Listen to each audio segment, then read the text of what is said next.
स्वागत है तमाम दर्शकों का SI91 न्यूज में। मैं आपका मेजबान आबिद हुसैन इनामदार। ಎಂ ಬಿ ಪಾಟೀಲ್ ಸಾಹೇಬ್ರ ನಿಮ್ಮ ಮತ್ತೆ ಬಂದಿದ್ರಿ ಆ ಬಂದಿದ್ದ ಸಲುವಾಗಿ ಏನ್ ಹೇಳ್ತೀರಿ ಸರ್? ಇಲ್ಲಿ ಬಂದು ಮಹಾಪರಿವಾರ ಕಾರ್ಯಕ್ರಮ ನಿಮಿತ್ತವಾಗಿ ಇಲ್ಲೆಲ್ಲ ಪರಿಶೀಲನೆ ಮಾಡಕ್ಕೇನೋ ಬಂದು ಹೋಗಿದಾರ ಅವರು. ಅವಾಗ ಹೋರಾಟಗಾರರು ಭೇಟಿ ಆದಾಗ ಅವ್ರು ಹೇಳಿದ್ರು, ಇಲ್ಲ ನಾನು ಕೂಡ ಇನ್ನೂ ಪ್ರಯತ್ನ ಮಾಡಾಕತ್ತೀನಿ. ಇಲ್ಲಿ ಇನ್ನೊಬ್ರು ಸಚಿವರು ಅಂದ್ರೆ ಶಿವರಾಮ್ ಪಾಟೀಲ್ ಬಹುತೇಕ ಅವ್ರ ಹೆಸರು ತಗೊಳ್ಳಾರ್ದೆ ನಾವು ಹೇಳ್ದಂಗೆ ಕಾಣಿಸ್ತಾರ. ಅವರು ಇನ್ನೊಬ್ರು ಸಚಿವರನ್ನ ಚರ್ಚೆ ಮಾಡೀನಿ, ಸುಳ್ಳು ಅಂದವ್ರಿಗೆ ಕೇಳ್ಕೋರಿ ಬೇಕಂದ್ರ ನನ್ನ ಮೇಲೆ ಭರವಸೆ ಇಡ್ರತ್ ಅವ್ರು ಹೇಳ್ತ. ಭರವಸೆ ಅದ, ನೀವ್ ಏನು ನಮಗ ಏನ್ ಅವತ್ತು ಬೆಂಗಳೂರು ಕರ್ಕೊಂಡು ಹೋಗಿ ನಮಗೆ ಏನು ಮೋಸ ಮಾಡಿದ್ರು ಕೂಡ ನಿಮ್ಮ ಮೇಲೆ ಇನ್ನ ಭರವಸೆ ಹೋಗಿಲ್ಲ. ಯಾಕಂದ್ರೆ ಬಸವನಾಡು, ನೀವು ಬಸವನ ಅಭಿಮಾನಿಗಳು, ನಿಮ್ಮ ಭಾವನೆಗಳ ಪರಿವರ್ತನೆ ಆಗ್ತಿರ್ ತಿಳ್ಕೊಂಡು ಇನ್ನೂ ನಿಮ್ಮ ಮೇಲೆ ಭರವಸೆ ಅದ. ಮತ್ತೆ ಭರವಸೆ ಇಡುವಂತ ಪ್ರಶ್ನೆ ಬರುದಿಲ್ಲ. ಭರವಸೆ ಅದ ತಿಳ್ಕೊಂಡೆ ಇಲ್ಲಿವರೆ ನಾವು ಶಾಂತಿಯಿಂದ ಹೋರಾಟ ಮಾಡ್ಕೋತ ನಾವು ಕೂತಿದ್ದೆವು. ಆದ್ರ ಪ್ರಯತ್ನ ಮಾಡಿ ಒಟ್ಟಾರೆ ಮಾಡಿಸ್ತೀವಿ ಅಂತಕ್ಕಂಥ ಮಾತನ್ನ ನೀವು ಹೇಳ್ಬೇಕಾಗಿತ್ತು. ಅದನ್ನ ಬಿಟ್ಟು ನಿಮಗ ಊಟ ಮಾಡಿಸಿ ಇವತ್ತಂದ್ರ ಹೇಳಿದ ಅರ್ಥ ಏನಿದು? ಈ ಹೋದವ್ರೆಲ್ಲಾರು ಏನು ಊಟದ ಗತಿ ಇಲ್ಲದೆ ಹೋಗ್ಯಾವ, ಏನು ಭಿಕ್ಷೆ ಬೇಡಕ್ ಹೋಗಿದ್ದೆ ಅವ್ರ ಹತ್ರ? ಊಟ ಮಾಡಿರ್ತಕ್ಕಂಥ ಉದ್ದೇಶ ಏನು? ಊಟ ಮಾಡದೆ ನಾವು ತಿರಸ್ಕಾರ ಮಾಡಿದ್ದೇವೆ ಅಂತಂದ್ರ ಏನಪ್ಪ ಇವ್ರಿಗೆ ಎಷ್ಟು ಸೊಕ್ಕದ, ನಾವು ಜಿಲ್ಲೆಯಿಂದ ಬಂದಾರ ಗೌರವ ಕೊಡಿಸಿ ನಾವು ಊಟ ಮಾಡಿಸ್ಬೇಕಂತ ಹೇಳಂದ್ರ ನಾವು ಮನಸ್ಸಿ ಊಟ ಬೇಡ ತರದ ಮನಸ್ಸಿಗೆ ನೋವು ಮಾಡೋಕಾರ ಅಂತಕ್ಕಂಥ ಏಕೈಕ ಉದ್ದೇಶದಿಂದ ಅಲ್ಲಿ ಊಟ ಮಾಡಿದಾರೆ ಎಲ್ಲರೂ. ಇವತ್ತು ಒಬ್ಬೊಬ್ಬರು ಒಂದೊಂದು ಬಡತನ ಪರಿಸ್ಥಿತಿ ಇದ್ರೂ ಕೂಡ ಒಬ್ಬೊಬ್ಬ ಹೋರಾಟಗಾರರು 2,500 ರೂಪಾಯಿ ಆ ಟೆಂಪೋ ಬಾಡಿಗೆಗೆ ರೊಕ್ಕ ಕಟ್ಟಿದಾರ, ಮತ್ತು ಮೇಲೆ 1,000 ರೂಪಾಯಿ ಖರ್ಚು ಮಾಡಿದಾರ. ಏನ್ ಇವತ್ತು 100-200 ರೂಪಾಯಿ ವಜ್ಜತ್ತ ಊಟಕ್ಕೆ. ಇವ್ರಿ ಬೆಂಗಳೂರಿನಲ್ಲಿ ಊಟನೂ ಇರಲಿಲ್ಲ, ಅಲ್ಲಿ ಊಟಕ್ಕೆ ಒಂದು ರಾಜಧಾನಿ ಸ್ಥಳ ಅದು. ಆದ್ರೆ ತಾವು ಊಟದ ವ್ಯವಸ್ಥೆ ಮಾಡ್ತೀವಿ ಅಂದಾಗ ಬೇಡ ಅಂತಂದ್ರೆ ತಾವು ಬೇಜಾರ ಮಾಡ್ಕೋಬಾರದು ಅಂತಕ್ಕಂಥ ಉದ್ದೇಶದಿಂದ ಅವ್ರು ಊಟ ಮಾಡಿದರೆ ಹೊರತಾಗಿ ಅದನ್ನ ನೀವು ಊಟ ಮಾಡಿರೋ ತಿಳ್ಕೊಂಡು ಅದನ್ನೊಂದು ಚುಚ್ಚಿ ಮಾತನಾಡೋದಾದ್ರೆ, ನೀವು ಊಟಕ್ಕೆ ಎಷ್ಟು ಖರ್ಚು ಮಾಡಿರಿ ಬೆಂಗಳೂರದಾಗ ಅದನ್ನ ಹೇಳಿಬಿಡ್ರಿ, ಎಲ್ಲರೂ ನಾವು ಪಟ್ಟಿ ಹಾಕಿ ನೀವು ರೊಕ್ಕ ಕೊಡ್ತೀವಿ. ದಯಮಾಡಿ ಈ ಮಾತನ್ನ ತಗೋಬೇಕಂತ. ಇದು ತಮ್ಮ ಸ್ಥಾನಕ್ಕೆ ಗೌರವ ಅಲ್ಲ ಇದು. ಯಾಕಂದ್ರ ಅಂದ್ರೆ ಇನ್ನೊಮ್ಮೆ ನಿಮ್ಮ ಹತ್ರ ನೀರು ಸಹಿತ ಕುಡಿಯಲ್ಲ ಯಾರು ಈ ರೀತಿ ಆದ್ರೆ. ಅದಕ್ಕೆ ಹೋರಾಟಗಾರರು ವಿಶೇಷ ನಾವು ಎಂದೂ ನೀರು ಸಹಿತ ಕುಡಿಯಲ್ಲ ಒಬ್ಬ MLA ಅಥವಾ ಮಂತ್ರಿ ಮನ್ಯಾಗ. ಯಾಕೆ ಈ ಮಾತು ಇವತ್ತಲ್ಲ ನಾಳೆ ಬರ್ತದೆ ನಿಮ್ಮ ಬಾಯಿಯಿಂದ ತಿಕ್ಕೊಂಡು ನಾವು ಅದನ್ನ ಕಠೋರವಾಗಿ ಅದನ್ನ ಖಂಡಿಸ್ತೇವೆ. ನಿಮ್ಮಿಂದ ಏನೂ ಬೇಡ ತಿಕ್ಕೊಂಡು. ಯಾಕಂದ್ರೆ ನಾವು ಜನಪರವಾಗಿ ರೈತ ಪರವಾಗಿ ಕೆಲಸ ಮಾಡೋರು. ನಮಗೆ ಕೆಲಸ ಮಾಡ್ರಿ ಹೊರತಾಗಿ ನಿಮ್ಮ ಊಟ ಚಾ ಏನು ಬೇಕಾಗಿಲ್ಲ. ಅದು ನಮಗೆ ಶಾಶ್ವತ ಅಲ್ಲ. ನಮಗೆ ಇವತ್ತು ಬಡತನ ಇರಬಹುದು, ನಮ್ಮ ಸ್ವಾಭಿಮಾನಕ್ಕೆ ಬಡತನ ಇಲ್ಲ. ಇದನ್ನ ಅರ್ಥ ಮಾಡ್ಕೋಬೇಕು. ಮೊನ್ನೆ ಉಸ್ತುವಾರಿ ಸಚಿವರು ತಾವು ಮಾತನಾಡ್ತಾರೆ. ಏನ್ ಇವತ್ತೇನು ನೀವು ಈ ಜಿಲ್ಲೆ ಅಂತಂದ್ರೆ ಏನು ತಿಳ್ಕೊಂಡು ಜಿಲ್ಲೆ ಜನರಂದ್ರ ಈ ತರ ಮಾತನಾಡೋದು ತಮ್ಮ ಸ್ಥಾನಕ್ಕೆ ಗೌರವ ತಕ್ಕರ್ತದಲ್ಲ. ದಯಮಾಡಿ ತಮ್ಮ ಸ್ಥಾನಕ್ಕೆ ಗೌರವ ಇಟ್ಟುಕೊಂಡು ಹಲವಾರು ಬಾರಿ ಮಂತ್ರಿಗಳಾಗಿದ್ರಿ, ಸಂಸದರಾಗಿದ್ರಿ, ಇಷ್ಟೆಲ್ಲನೇ ಜನ ನಿಮಗೆ ನಂಬಿ ಅಧಿಕಾರ ಕೊಟ್ಟಾರ. ಆ ಅಧಿಕಾರವನ್ನು ಸದ್ಬಳಕೆ ಮಾಡ್ಕೊಂಡು ನಮ್ನ ಇಷ್ಟೆಲ್ಲ ಜನ ಓಟ್ ಕೊಟ್ಟು ಇವತ್ತು ಉಪಕಾರ ಮಾಡಿ ನಮ್ಮ ದೊಡ್ಡ ಸ್ಥಾನಕ್ಕೆ ಒಯ್ದಾರಪ್ಪ ಅಂತಂದ್ರೆ ಯಾವ ರೀತಿ ಗೌರವ ಕೊಡ್ಬೇಕು ಜನತೆಗೆ ಅನ್ನೋದ್ರ ಬಗ್ಗೆ ತಾವು 10 ಸಲ ವಿಚಾರ ಮಾಡ್ಕೊಂಡು ಹೆಜ್ಜೆ ಇಟ್ಟಿಗೆಸಿಂದ ಮಾತನಾಡೋದು ತಾವು ಕಲಿಬೇಕು. ಈ ಹೋರಾಟಗಾರ ನಾವು ಒಂದಿದ್ದ ಪೆಟ್ಟಕ್ಕದ ಭಾಳ ನಿಮ್ಮ ಕಾರ್ಯಕರ್ತರು ಬೈತಾರ, ಏನಪ್ಪ ಈ ತರ ಮಾತಾಡ್ತಾರ ನಮ್ಮ ಶಾಸಕರಿಗೆ ತಿಳ್ಕೊಂಡು.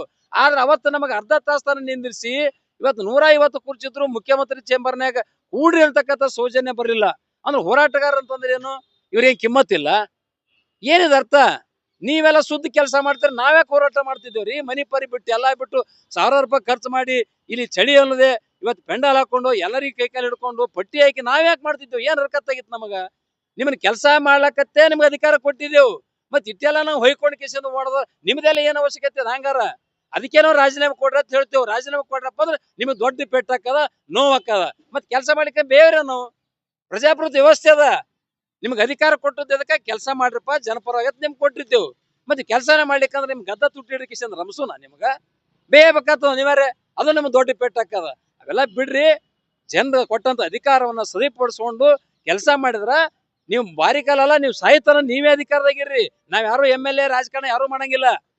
ಅಧಿವೇಶನದ ಅದಕ್ಕೆ ಕಾರಣಕ್ಕಾಗಿ ಏನು ಪ್ರಾರಂಭ ಆಗ್ತದೆ 8ನೇ ತಾರೀಕಿನ ಅಧಿವೇಶನದಲ್ಲಿ ಇದನ್ನ ತಾವು ಉಸ್ತುವಾರಿ ಸಚಿವರದಿರಿ ಮತ್ತು ಕೃಷಿ ಉತ್ಪನ್ನ ಮಾರುಕಟ್ಟೆ ಮತ್ತು APMC ನಮ್ಮ ಕಬ್ಬು ಸಕ್ಕರೆ ಸಚಿವರಾಗಿರ್ತಕ್ಕಂಥ ಶಿವಾನಂದ ಪಾಟೀಲ್ರು ತಾವೆಲ್ಲ ಜೊತೆಗೂಡಿ ಇವತ್ತ ನೋಡ್ರಿ ಜಾತಿ ಭೇದ ಮರೆತು ತಮ್ಮ ವೈಯಕ್ತಿಕ ಏನೇ ಭಿನ್ನಾಭಿಪ್ರಾಯ ಇದ್ರೂ ಕೂಡ ಅದನ್ನ ಬದಿಗಿಟ್ಟು ವಿಜಯಪುರ ಜಿಲ್ಲೆಯ ಜನರ ಒಂದು ಭಾವನೆಗಳಿಗೆ ಸ್ಪಂದಿಸಿ ಅವ್ರ ಸಮಸ್ಯೆಗಳಿಗೆ ಸ್ಪಂದಿಸುವಂತ ಕೆಲಸ ಮಾಡುವಂತ ನಿಟ್ಟಿನಲ್ಲಿ ತಾವು ತಮ್ಮ ಪ್ರಶ್ನೆ ಎತ್ತಲಿಕ್ಕಂದ್ರೂ ಕೂಡ ಯಾರಿಗಾದ್ರೂ ಹೇಳಿಸಿ ಅಲ್ಲಿ ಪ್ರಶ್ನೆ ಎತ್ತುವ ಮೂಲಕ ಮಾಡಿಸಿ ತಾವು ಖಂಡಿತ ಮಾಡಿಕೊಡುವಂತ ಕೆಲಸ ಮಾಡಬೇಕು. ಇಲ್ಲಾಂದ್ರೆ ನಮ್ಮ ಜಿಲ್ಲೆಯಲ್ಲಿ ಗೌರವ ಕಡಿಮೆ ಆಗ್ತಾ ಇದೆ ಅಂತಕ್ಕಂಥದ್ದನ್ನ ತಾವು ವಿಧಾನಸಭೆ ಸ್ಪೀಕರ್ಗೆ ಅದನ್ನ ಗಮನಕ್ಕೆ ತಂದು ಸಂಬಂಧಪಟ್ಟಂತ ವೈದ್ಯಕೀಯ ಶಿಕ್ಷಣ ಸಚಿವರ ಗಮನಕ್ಕೆ ತಂದು ಕೂಡಲೇ ಇದನ್ನ PPP ಮಾಡಲು ಕೈ ಬಿಟ್ಟು ಸರ್ಕಾರದ ವತಿಯಿಂದಲೇ ಸರ್ಕಾರಿ ವೈದ್ಯಕೀಯ ಮಹಾವಿದ್ಯಾಲಯವನ್ನ ಪ್ರಾರಂಭ ಮಾಡಿಸ್ಲಿಕ್ಕೆ ಸರ್ಕಾರ ಅಂದ್ರೆ ತಾವೇ ಮತ್ತಾರು ಬೇರೆ ಅಲ್ಲ, ಸಚಿವರಂದ್ರೆ ಸರ್ಕಾರಕ್ಕೆ ಹೇಳ್ತೀನಿ ಮಾಡ್ತೀನಿ ಪ್ರಶ್ನೆ ಇಲ್ಲ. ಇದೆಲ್ಲ ಗೊತ್ತಿಲ್ಲದಂತ ಹೇಳ್ಬೇಕು, ನಮ್ಮಂತ ಹೋರಾಟಗಾರರಿಗೆ ಗೊತ್ತಿರ್ತದ. ಸಚಿವರಂದ್ರೆ ಅವರೇ ಸರ್ಕಾರ, ಮತ್ತಾರ ಸರ್ಕಾರ? ಏನು ಕಾಲೆ ಕಟ್ಟಡ ಸರ್ಕಾರನು? ಅಲ್ಲಿ ಸಚಿವರು ಒಳಗಿದ್ರೆ ಅದೇ ಸರ್ಕಾರ. ಅದಕ್ಕೆ ಇವೆಲ್ಲ ಯಾವ ಅಂತದಕ್ಕೆಲ್ಲ ನಾವು ಒಪ್ಪೋದಿಲ್ಲ. ಅವತ್ತು ಅಧಿವೇಶನದಲ್ಲಿ ತಾವು ಚರ್ಚೆ ಮಾಡಿ ಸ್ಪಷ್ಟವಾದಂತ ಆದೇಶವನ್ನ ಮಾನ್ಯ ಜಿಲ್ಲಾಧಿಕಾರಿಗಳ ಮುಖಾಂತರ ವೇದಿಕೆ ತರಬೇಕು. ಇಲ್ಲೇ ತಾವೇ ಕೈಯಾಗಿರ ತಂದು ಕೊಟ್ಟರು ಕೂಡ ಸಸಂತೇಶದಿಂದ ಅದನ್ನ ಸ್ವೀಕಾರ ಮಾಡಿ ಹೋರಾಟವನ್ನು ಹಿಂಪಡೆದು ತಮಗೆ ಪಾದ ಪೂಜೆ ಮಾಡ್ತೇವೆ ಅನ್ನೋ ಹೋರಾಟಗಾರರು ಅರ್ಥ ಮಾಡ್ಕೋಬೇಕು. ನೀವು ನಾ ಎಂತ ಮಾತಾಡ್ತಂದ್ರ ಪಾದ ಪೂಜೆ ಮಾಡ್ತೇವೆ.